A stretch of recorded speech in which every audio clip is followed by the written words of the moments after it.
Good afternoon and welcome to Lunch with the Editor. Today we discuss two very interesting and significant issues. One is China's talk about troop deployment. China's talk about increasing its troop deployment at the Standoff site that is near at the tri-junction between China, Bhutan and India. The national security advisors of all the BRICS nations are meeting in Beijing on 27th and 28th of July. So our own India's national security advisor Ajit Doval is also expected to travel to Beijing to have a meeting with his counterparts from the BRICS countries, including the Chinese national security advisor Yang Jiechi.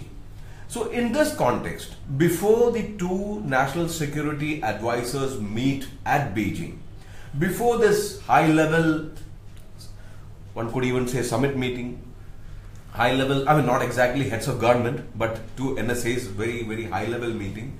So before this high level meeting, why is China talking tough? Why is China talking about increasing the deployment of troops at the location or the site of standoff that is in the tri-junction? Pranay. In a way, Rajesh, if you look at it, China has been saying, or there has been number of responses from China. Their think tank, their media, they have coming up. Over the last a month or so, we've seen very belligerent kind of stand. Then it came down. They are trying to sound reasonable. If you look at a commentary in the Global Times 2-3 days back, where it was a very reasonable kind of a commentary talking about the cooperative nature of our relation, India and China, and how and what they can do in future in redefining Asian century, all that they are talking about.